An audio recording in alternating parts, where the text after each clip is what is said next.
Hello guys, magluluto po tayo ngayon ng adobong mani. Meron tayo dito malinis na mani at hinugasan ko sa tubig na may konting asin. At ayan, meron na tayong hiniwang bawang. Sensya na, konti lang ang bawang ko dyan. At ayan na guys, ang hinugasang mani ay atin pakukuluan ng mga 5 minutes lang. Mag-blanch lang siya. At ayan na guys. Ayan. Blanch lang natin siya. Yan daw ang sikreto para maging malutong ang isang adobong mani. At ayan natin ang tinanggal sa pinakuluang tubig. At patutuluin natin yan guys bago iprito.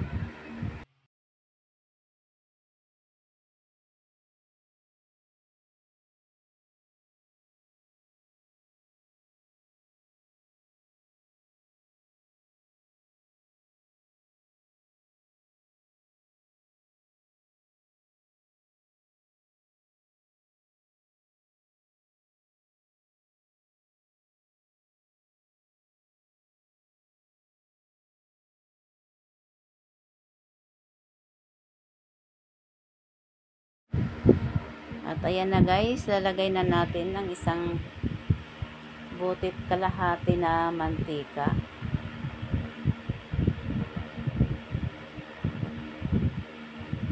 Diyan natin ipiprito ang mani. Ayan, dinagdagan ko siya ng kalahati. Bali, isang kalahating buting mantika yan guys. Hayaan natin siyang kumulo at yan, lagay na natin ang mani.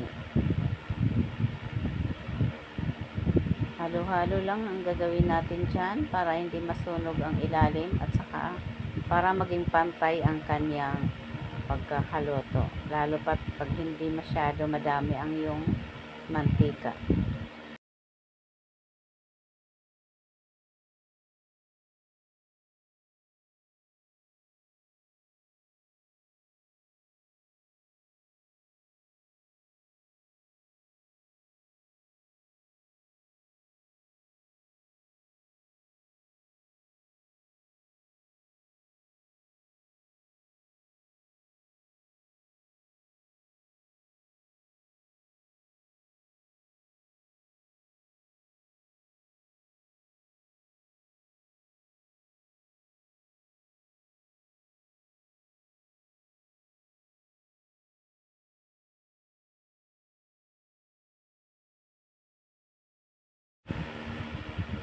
Yung bawang nga pala guys ay hindi na natin isinabay sa pagpiprito. Hayaan muna natin mga 10 minutes after ng paghalo-halo. Saka po natin ilalagay yung mani kasi iwasan natin para hindi masunog agad yung bawang.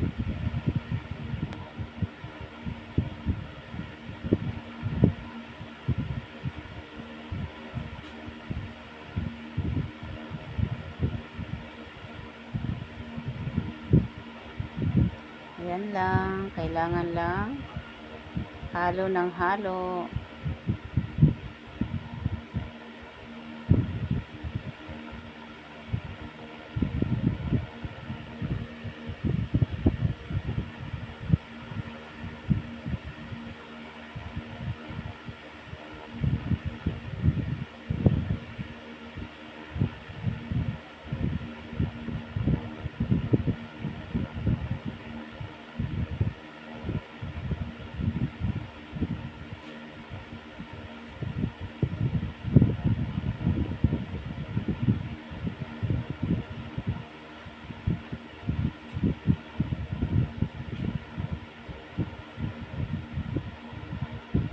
Halo pa rin ng halo guys.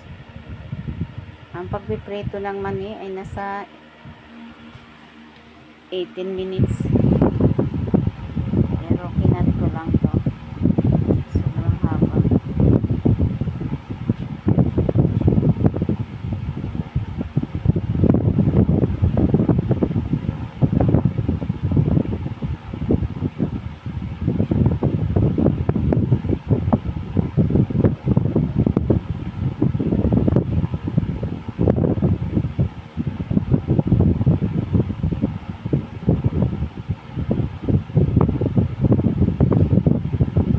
guys, lagay na natin ang hiniwang bawang.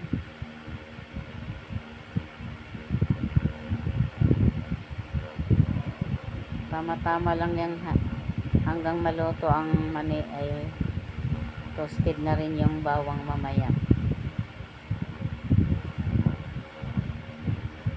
Patuloy lang sa paghahalo-halo.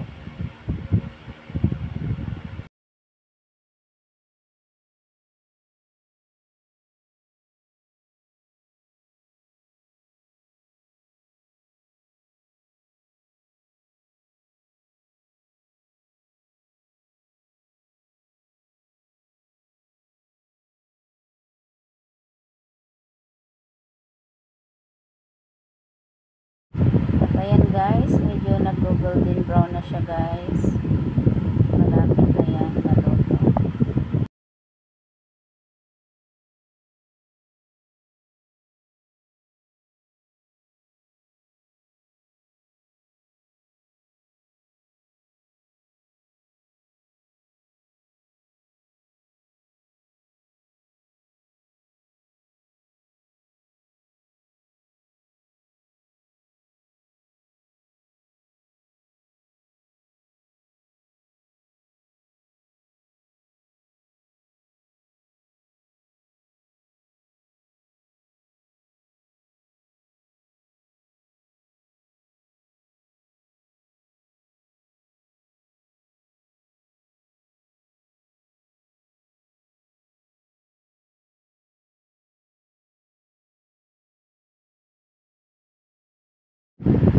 Ayan guys, medyo nag-dark brown na rin yung bawang.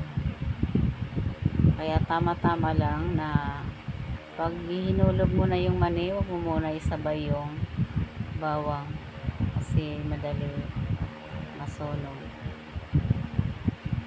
Ang iba naman, pag nagluluto ng mani, inuuna muna pag prito yung bawang para sure nila na hindi masunog yung bawang. Pero akin, konti lang naman tong bawang ko, sinabay ko na lang.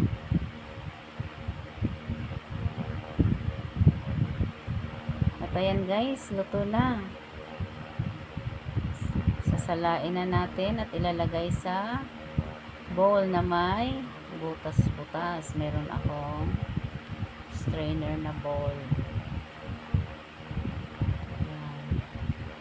Hayaan lang natin to makatulo ang excess oil at hanggang lumamig siya.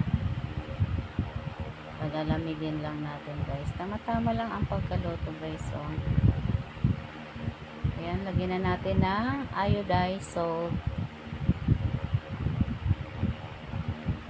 Ayan. Ang ating adobong mani. Nagkulay or medyo iba ang kulay kasi inilawan pa ng apo ko ang kanyang cellphone. At ayan na guys, nakabalot na at magtitinda ako ng adobong mani. Ang iba dyan ay kinain na ng aking mga apo. Ayan guys, try natin magtinda-tinda nitong adobong mani.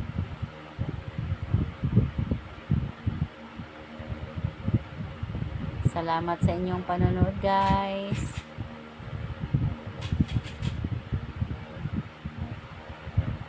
Thank you. God bless.